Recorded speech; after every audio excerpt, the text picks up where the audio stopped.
One of the biggest misconceptions people have about investing in real estate is that you're going to make more money as an active investor controlling 100% of an asset than you will as an LP investor having a smaller slice of the pie. The truth of the matter is it comes down to the size of the pie as well as your ability to execute the business plan. And when you are a new investor, you're an amateur. You don't have the experience. You don't know exactly what you're doing. So you may have mistakes. And when you have a larger pie, now you've got scale and you have professionalism. This is the conversation we have today with Stephen Predmore to share his experience as an investor, first starting off as an active investor with his own portfolio before transitioning to being a limited partner and then coming full circle to being a co-GP and a JV partner on multifamily apartment deals. If you want to learn how you should be investing, make sure you check out today's conversation right here on Multifamily Insights. You probably got interested in real estate for the cash flow, the tax advantages, the equity appreciation, and the long-term wealth creation, not for the 2 a.m. emergency maintenance calls. But let's face it, maintenance can be the biggest headache when it comes to building up your real estate portfolio. And that's why I want to tell you about a new property management software called Hemlane. See, Hemlane is more than your typical software. It's really like having a property management support system. First, Hemlane provides 24/7 repair coordination. They have a network of vetted maintenance technicians and professionals in your area to handle repair and maintenance your property may need. Second, Hemlane helps you advertise your listings and even connects you to licensed agents to help find and place tenants. And third, Hemlane is ranked #1 by Gartner with an average of 4.8 star reviews on repair coordination.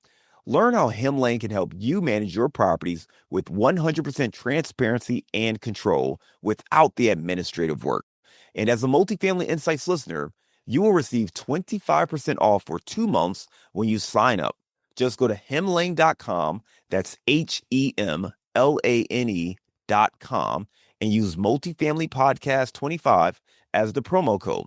Again, that's hemlane.com, or just click the link in the show notes. Stephen Predmore is the founder and managing partner of Talbott Investments and is responsible for cultivating strong relationships with investors, financial lenders, real estate professionals, and community officials while identifying new acquisitions within their targeted markets. Now, Stephen is a licensed professional engineer and has been employed in the manufacturing and engineering industry for over 20 years. Let's welcome to the show, Stephen Predmore. Hey, John. Excited to be here. Thanks for having me. Yeah, absolutely. Great to have you on. We've known each other for some time now, but great to get you on to the show. I went over your bio and background at a very high level. Why don't you take 2 minutes and fill in some of those gaps? Yeah, grew up in Western New York. Went to school in Buffalo, mechanical engineering. Except I I didn't like the snow. I wasn't into skiing and whatnot. So, family moved down to Baltimore, Maryland, which was, further south. And again, I was an engineer in the manufacturing space and did that for many years. And kind of like a lot of folks, was fat, dumb, and happy with my job. I thought I was, very technical and never thought anything was going to happen to me. A very, technical skill set, very niche. So anyway, what happened was, one Monday morning, I remember it was after the Monday after the Super Bowl, and very vivid. We all got walked out. They walked out the entire department. We never saw it coming, and that was kind of the punch to the gut that kind of got me on the real estate.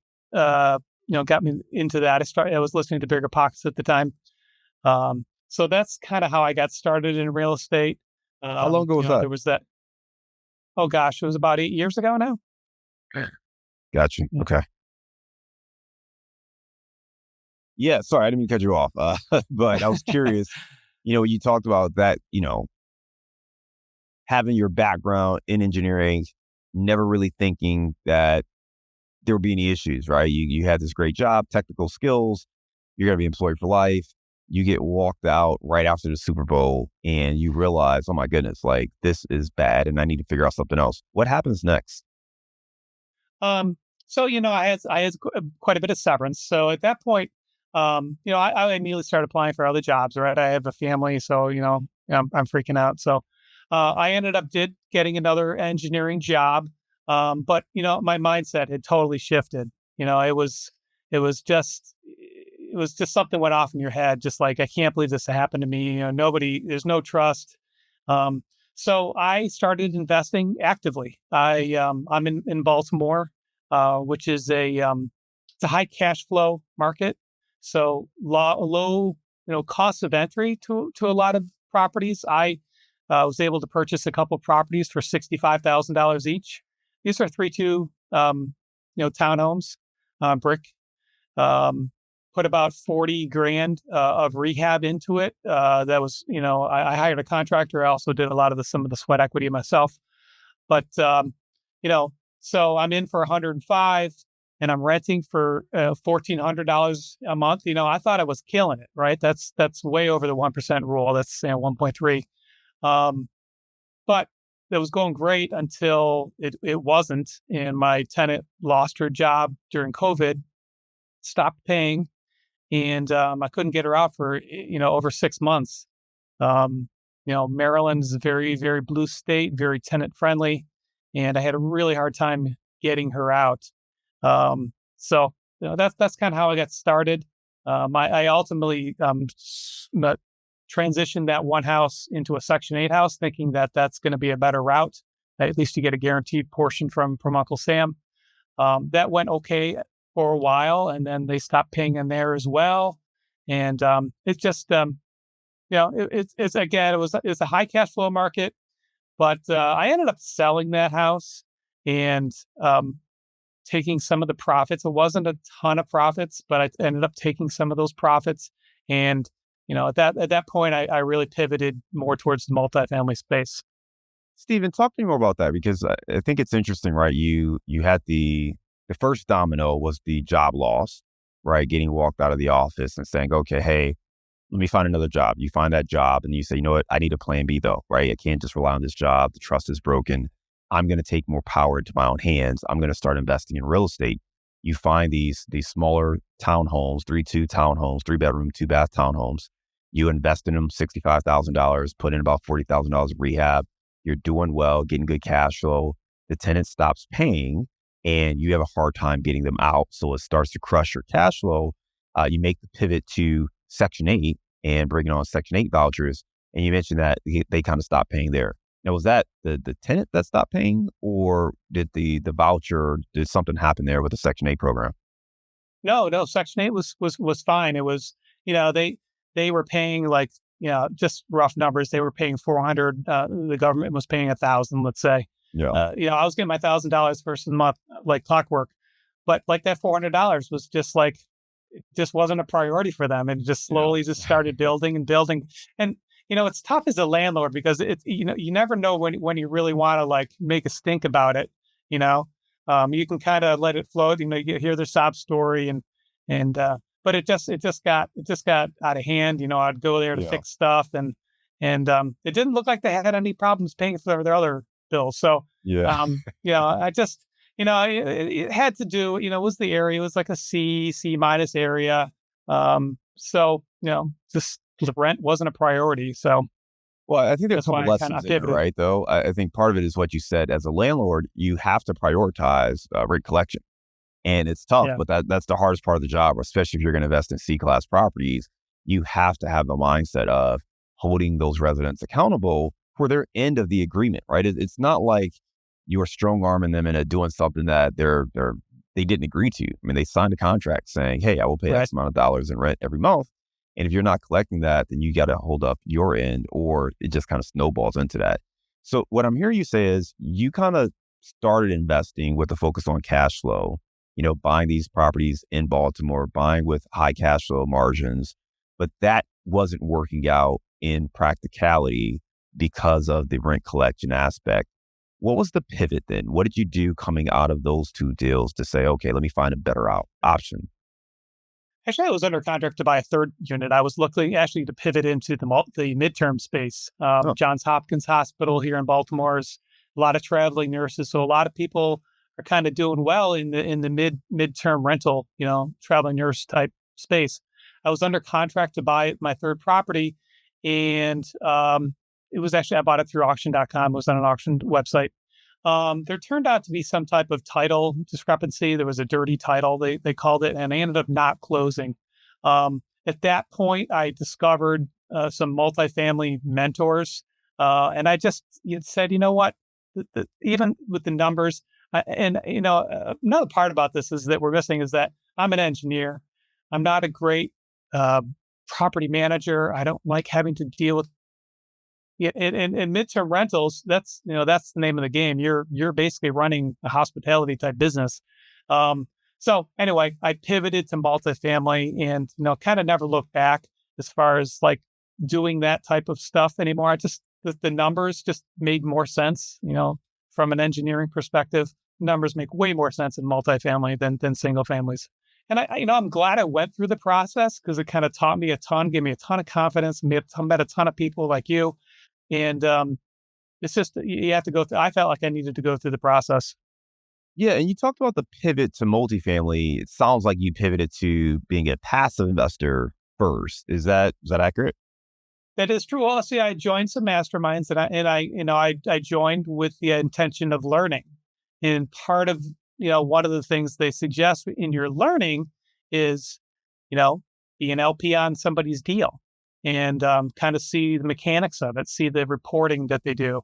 And I did that. I did that several times, and it worked great. There's a ton of learning curves. There's a lot of numbers. There's a lot of acronyms in the space, and even to the next step after being an LP, in order to talk to be able to talk to brokers, you need to have that, or you're just gonna get laughed out of the, you're not even gonna get phone calls returned. So that's what Talk I to did. us about that comparison, right? Those first two deals as the active investor, you're the landlord, you're the property owner, you're managing it, you're making all the key decisions versus those two deals or the first couple deals as an LP or a passive investor, kind of compare and contrast both the experience, the financial returns, and overall just the time commitment as far as what it took on you.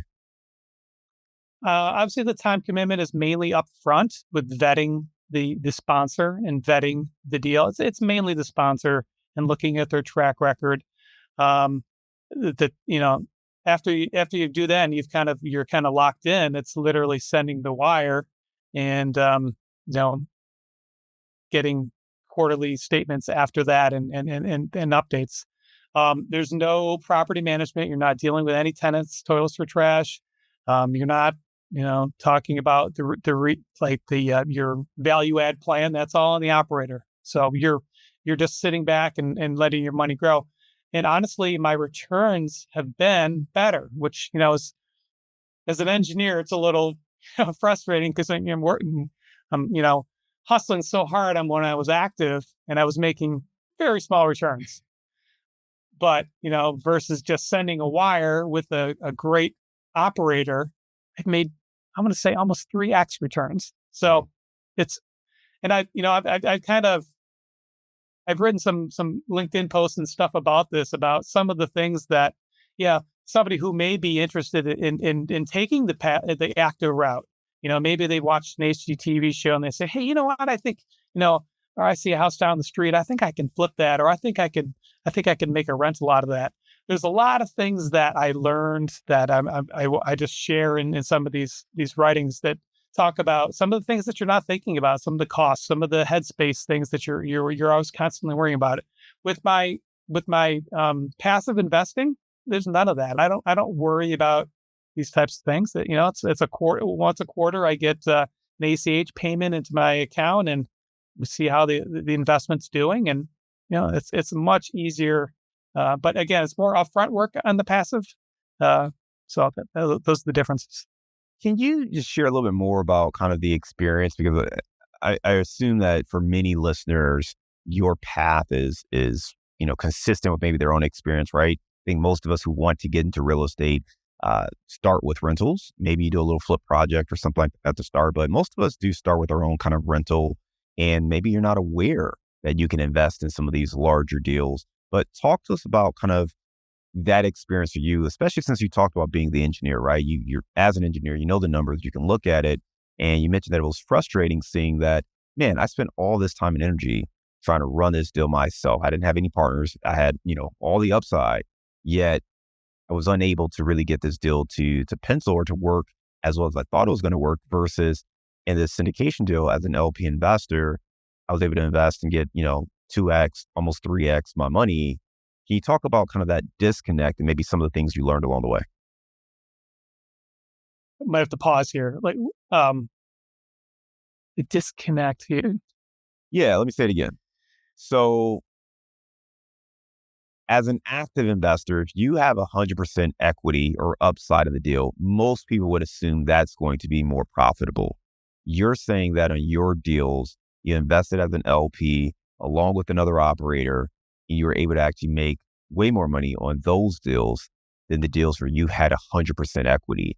Can you explain why you were able to make, as you reflect back, explain why Yeah. you believe you're able to make more as an LP than you could as the basically the owner and operator yourself? Well, again, in multifamily, it's scale. So there's a lot more units, and if a certain number of folks, are not occupied, then the other units can take over for that. You also have a lot more professional people. You have professional property managers. You have professional asset managers. You have professional um, you know, construction people. I had some of that for my active stuff, but after my initial on my two rentals, like after my initial construction happened, I was doing everything.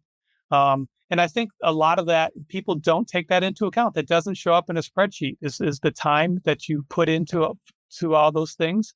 A hot water heater goes out. That's $1,500. That's like almost a whole year's cash flow. There's a lot of things that just don't show up. And having some professional people involved just makes it's a better ride. Um, Now, I say that, so that's one side of me. Also, the other side of me, I do like to do. I am a handyman guy, so that's part of a blessing and a curse.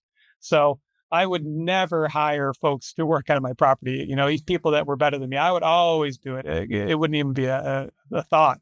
Because honestly, I have a side hustle as a handyman, um, and I get hired by a lot of landlords, so I do a lot of these things. So it's a blessing. So anyway, so now that I've kind of pivoted more to the passive side, and I see that's working much better. I still do continue to do the handyman work, but all that money that I make towards that handyman side hustle, that goes all into passive investing. It's all going into passive investing. So I feel like my time is better spent doing that, putting into a passive deal with a better operator. You know, uh, Another way to summarize what you just talked about is really understanding the investor as an amateur and the investor as a professional. And you talked about the professional partners, the vendors you're working with, just really running it more like a company and a venture where you have this skill, you have these entities that you can partner with to treat the deal and to handle things that come up. Versus maybe in a house, there's not a whole lot of extra cash coming through. There's not a whole lot of revenue generating or being generated through the property. So it is easier for you to maybe be the handyman and take on those projects and, keep it in house, but you're not full time at that. So for you, it may take you a little bit longer. You also have to factor in your time, which is something most investors don't do. When they talk about deals and they're managing it themselves, they're not calculating their return on time, right? They'll tell you their return on investment, but they're not calculating their time into that. And when you can do it more professionally, when you can invest as an LP, you have the time to do other things. So your time is not as important in the deal because you're, again, working with that operator. You're off doing whatever you're doing. Like you just need to check the reports and make sure things are going the way you think they're going. But that operator is really in charge of that, or that property manager is really in charge of the day-to-day things. And that return on your time is something so many people need to think about. And I would say too, when you're starting out, it may feel like you want to do everything yourself, but you're the least experienced person to do that. And yes, it's yours. And yes, you should control the investment. I'm not saying you should step away completely, but it is wise as a newer investor to surround yourself with other professionals, whether that's a property manager, whether that's a coach or a mentor, whether that's a partner, whether that's contractors. But you're going to need to surround yourself with people who actually know what they're doing and have done it before so that they can fill in some of the gaps and blind spots you may not be aware of. So I really appreciate you just sharing kind of your experience and how you were able to make more money as an LP investor. than you were on the active side starting out, and kind of the lessons you were able to learn and grow and expand. And talk to us about what you're doing now. Because now I know you're playing, you still do some LP investments, but you're also a general partner on deals. So talk to us about kind of the portfolio and kind of where you sit today. Yeah, so I mean, I've learned a lot, and I've kind of adjusted my strategy. Um, the first is location. I'm not investing in blue states anymore. I'm investing in red states. Um, I've we just closed on a 23 unit in West Virginia, which is about an hour from me. That we closed that as a JV deal. So that's with six folks, kind of pooled our money together. We also got some bank debt and took that down. Um, I really like that size. Because it gives me a little bit of both. Yes, we do have a property manager and we do have professionals that we hire for things, but there's also some of the creativity things in there that I really like as to how to add value to this property. So one of the things that we're doing is we're adding storage units to this place. There's some unused space in the back that's kind of just like junk area that we are going to add doors and cages and lighting, and add 10 storage units. $75 a month. That's a great way to add NOI without a huge cost. So that part of it I like. I like having a smaller group. Obviously, as an LP investor, we wouldn't get to make these types of decisions, but as a JV deal, we can figure out how to ways to bring more NOI in. Adding more washers and dryers. I think there's a shortage there. We're doing things with the electric. We're submeting their electric. So that's what I like. That's one deal that I've done. I've also done another 30 unit JV deal in Alaska. I've done some. I've also done some co-GP deals with some other folks, where I help bring investors and handle some of the investor relations for those deals. I enjoy that, and I kind of enjoy coaching other engineers to like some of the options that they may not know that they can invest in these larger deals themselves. So I have a lot of content out on LinkedIn talking specifically about how as an active W-2 employee you can invest in these deals, and this is how I did it. I went the active route, and I feel like it didn't go great. And maybe there's some better ways that you could invest. So those are some of the things that I'm working on. Yeah, I appreciate you sharing that, right? Heard you say some JV opportunities, some co-GP opportunities, some LP opportunities, and recognizing that, hey, there's some great opportunities in partnerships, but also bringing along others for the ride. And as far as your market strategy and some of the challenge or changes that you've made, you mentioned market selection, right? So, hey, recognizing that these areas where it's harder to do business, the eviction process takes too long, and all these other challenges, let's stop investing there. Let's focus on markets where it's easier to do business, it's easier to be an operator and to take care of the things you need to take care of. The second is really creative value add. When you're looking for deals, what can you do to add value? Is it storage spaces, parking, adding in washer and dryers? But you're looking for ways to add value to the property because you know that this is ultimately going to drive up the overall property's performance and ultimately, result in higher NOI and higher funds for you and your partners as investors there. The last thing you mentioned was talked about educating other engineers about investing in real estate, specifically passively in some of these deals.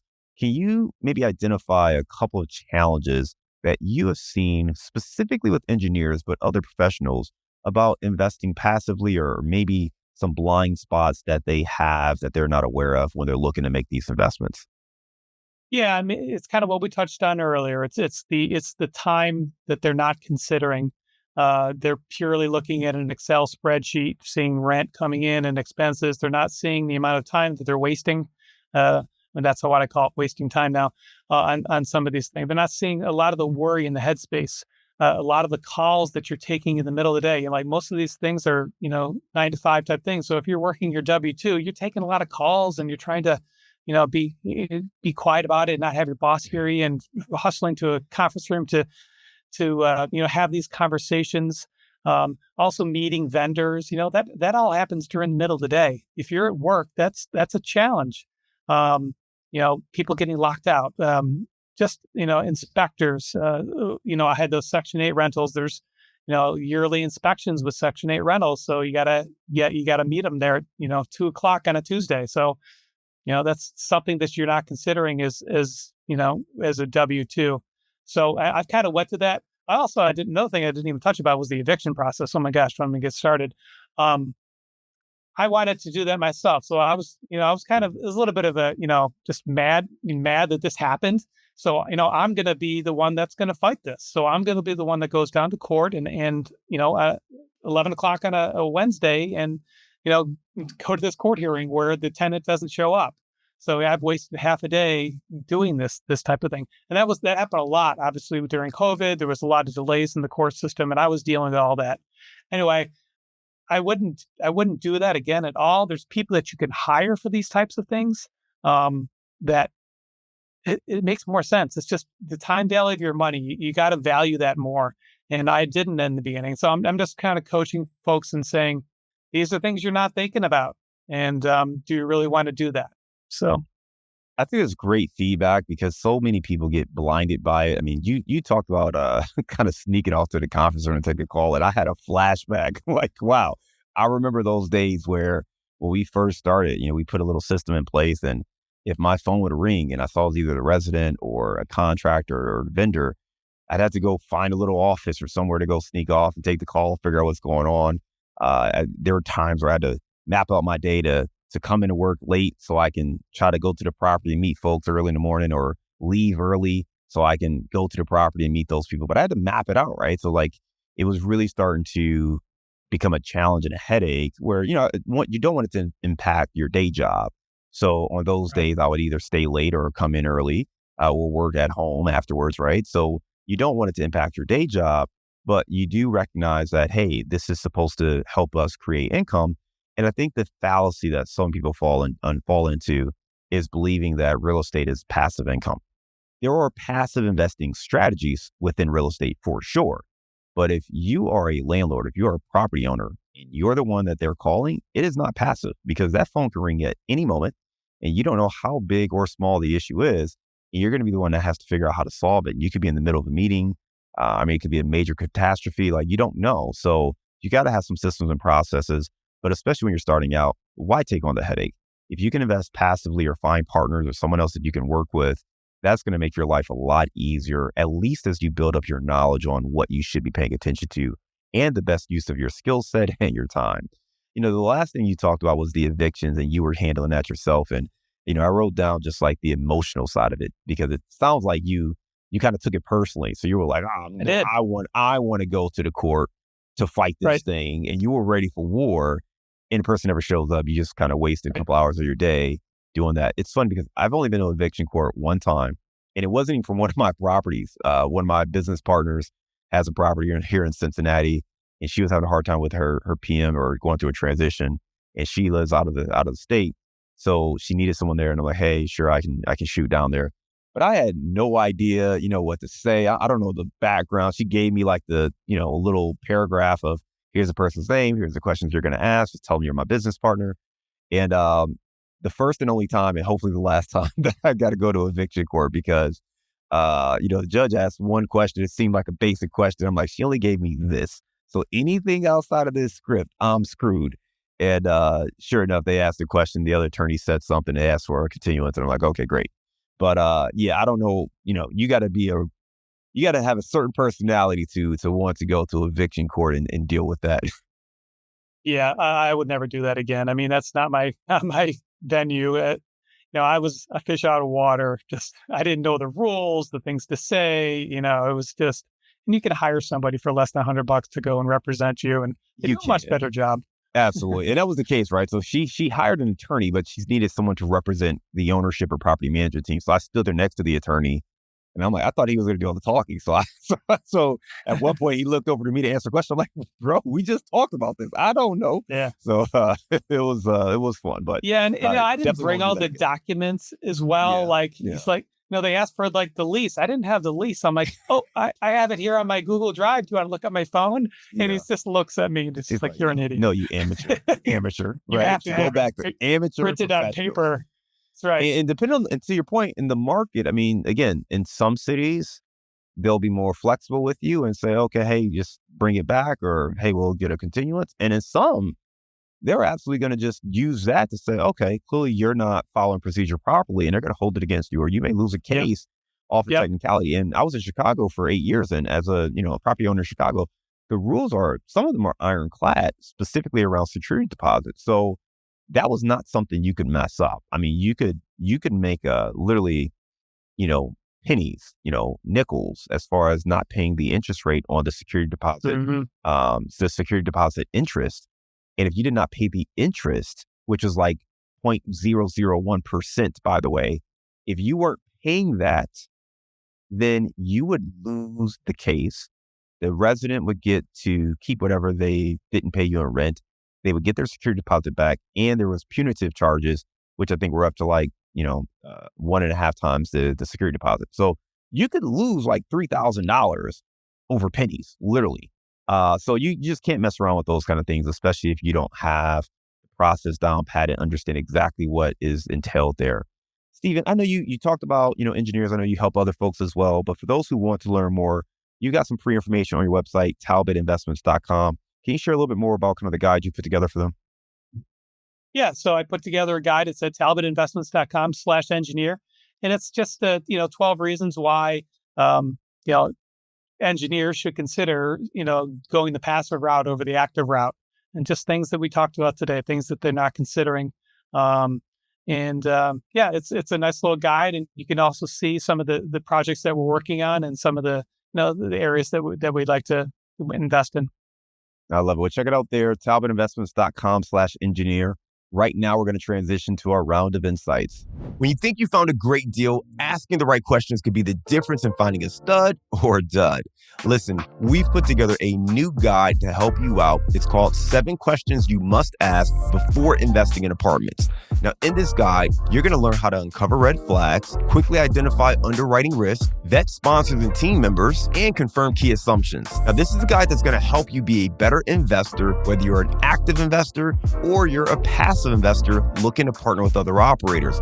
Asking better questions is the key to identifying great opportunities. So download this free guide. Go to our website, casmoncapital.com/7questions. That's the number 7 questions. And you can access this free guide today. To make it easy on you, though, we've put a link in our show notes. So you go to the show notes, you can click that link and access the guide right now. This guide's going to help you make better investment choices, asking the right questions to build your portfolio. So be sure to download it today. All right, Stephen, give me a failure or an apparent failure that set you up for later success. I'm going back to the single family route. I'm going back to learning, taking some hard knocks early in the round, and quickly pivoting to multifamily. I'm glad I took those knocks early, because, honestly, I know a lot of folks that have 10, 12, 20 single family rentals, and I just see them running around like crazy, and I'm just like, why would you do that? So I'm glad I kind of took some punches early in the round and pivoted. Give me a digital or mobile technology that you would recommend for our listeners. I'm going to go with Canva. I'm a big fan of Canva. It's great for creating a lot of content. It's quick and easy. It's mobile. I've used PowerPoint, of course, but Canva is just so sweet. There's so many pre-packaged sizes and whatever. I love Canva, 100%. Give me the book you've recommended or gifted the most in the last year. Going to go with Who Not How. Great. I mean, I've read it twice now, and every time I read it, I hire another VA. So it's really good. It's taking a lot of stuff off my plate. Social media. I need to concentrate on things that I'm good at, and I can outsource a lot of the stuff that's much lower value tasks, like social media posting and different types of outreach. Love it. All right, give me a daily habit that helps you stay focused on your goals. So I work a W-2, so I'm not exercise at 5 a.m. guy. I go to work pretty early, so but after my W-2, I'm consistent. I'm either going to the gym, or I'm doing one of my handyman jobs, which ultimately is for my goal of buying more real estate, more passive real estate. So one of those things after work every day. I don't get home till 7 o'clock every day because I'm doing one of those 2 things.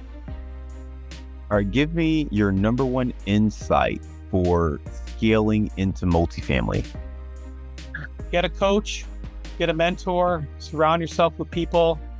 Um, it's a lonely game. Most of my friends and family don't get it. So you got to be around people, and you got to continually, visit these people and talk to these people, go to conferences. You really need that. Kind of normalizes what you're doing. That's the biggest thing. All right, let's lighten the mood here, man. You're based in the Baltimore area. Give us your favorite place to grab a bite to eat. So, well, as you know, like crab cakes are a religion in Maryland. There's so many great places to eat. G&M, Fadley's, Jimmy's Seafood. But I'm going to go with Papa's Restaurant. They have just fantastic, colossal size crab cakes. They're just fantastic. They're also Oprah's favorite. So Oprah was a reporter here for like 8 years. That's where she started her career. That's her favorite restaurant. They have an Oprah chair there. But Papa's Restaurant is just fantastic. All right, sounds like a great option for those crab cake lovers. Steven, you gave us some great stuff. Really appreciate you sharing a little bit more about your journey, starting off in the engineering field, getting that job loss early, right? And that really making you realize, I need to have a backup plan. I need to start investing in real estate. You started doing that on the single family side, but also recognizing, okay, I'm in the right field, but this particular strategy is not working the way I thought it was going to work. Ultimately, you started to learn more about passive investing opportunities. Then you scaled into the active side as a general partner and JV partner on multiple deals, and just sharing some of the things to keep in mind when looking to invest, the time commitment, the amateur versus professional aspect of it, and really just focusing on your goals as an investor. Again, for folks that want to learn more, they can check you out at talbottinvestments.com/engineer. I want to thank you again for being a great guest and coming on the show today. We look forward to staying in touch, and I hope you have a great day.